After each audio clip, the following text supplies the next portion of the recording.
नमस्कार बंधुगण बाबाजी स्पिक्स चैनले सकलके स्वागत। আমরা সবাই আপনারা সকলেই জানেন যে আমরা লর্ডসের মাটিতে যে ইংল্যান্ড এবং ইন্ডিয়ার যে টেস্ট ম্যাচ হলো সেখানে আমরা শেষ মুহূর্তে মানে তীরে এসে আমাদের তড়ি ডুবে গেল। সত্যি খুব খারাপ লাগছে। 22 রানে আমরা শেষমেশ হারলাম ম্যাচটা লর্ডসের মাঠে। তো যে দৃঢ়তা বোলাররা দেখিয়েছিল, তো সেই মানসিক দৃঢ়তা আমাদের ব্যাটসম্যানরা যদি একটু দেখাতো তাহলে হয়তো আমরা ম্যাচটা জিতে ফিরতাম। আর জাদেজা, সিরাজ এবং বুমরার লড়াই, তিনজনের এই শেষ পর্যন্ত যে লড়াইটাকে অবশ্যই স্যালুট জানানো উচিত। স্যালুট জানাই। তারা শেষ পর্যন্ত আশাটা, তিনজনে যে আশাটা আমাদের জাগিয়ে রেখেছিল। হেরে তো গেছিলাম অনেক আগেই, কিন্তু তারপরেও ওরা তিনজন, সিরাজ, বুমরা এবং জাদেজা মিলে যে শেষ পর্যন্ত আশাটা জাগিয়ে রেখেছিল, তার জন্য অনেক ধন্যবাদ। তো আমার মনে হয় যে নেক্সট ম্যাচে টিমে পরিবর্তন আসা উচিত এবং অবশ্যই আমাদের পশ্চিমবাংলার ক্রিকেটার, পশ্চিমবাংলার রঞ্জির প্লেয়ার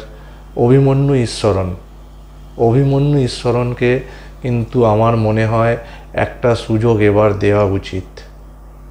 অনেক তো হলো, অনেক দিন ধরে, বিগত 3 বছর ধরে তো অভিমন্যু ঈশ্বরণকে টিমের সাথে নিয়ে ঘুরেই যাচ্ছেন। তো তিনি পারফরমেন্স করছেন না এরকম তো নয়, তিনি তো যথেষ্ট ভালো, রঞ্জি ট্রফিতে যথেষ্ট ভালো পারফরমেন্স। ইন্ডিয়া এ টিমের ক্যাপ্টেন করে রেখেছে তাকে, সেখানেও পারফর্ম করছে মানে লাল বলে ক্রিকেটে। তো তাকে একটা টেস্টে একটা সুযোগ দিয়ে দেখা যাক না কি হয়। করুণ নায়ারকে তো সুযোগ দিলেন, তার জায়গায় একটা ম্যাচ সুযোগ দিয়ে দেখা যাক না। আমার মনে হয় যে অভিমন্যু ঈশ্বরণকে একটা সুযোগ অন্তত দেওয়া প্রাপ্য তার। 3 বছর ধরে তাকে সব জায়গায় ঘুরে ঘুরে নিয়ে যাচ্ছে, তার প্রাপ্য একটা সুযোগ। আপনাদের বন্ধুগণ কি মনে হয় সেটা অবশ্যই কমেন্ট বক্সে জানাবেন। আর বুমরার তো অবশ্যই চাইবো খেলা উচিত নেক্সট ম্যাচটায়।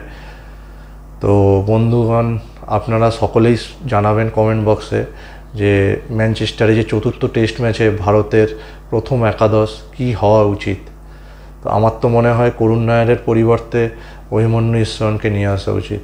বাকি যে টিম আছে সেটা ঠিকই আছে, আমার মনে হয় একটা পরিবর্তন করা তো অন্তত উচিত। অভিমন্যু ঈশ্বরণ ইন এবং করুণ নায়ার আউট। আপনাদের কি মনে হয় বন্ধুগণ?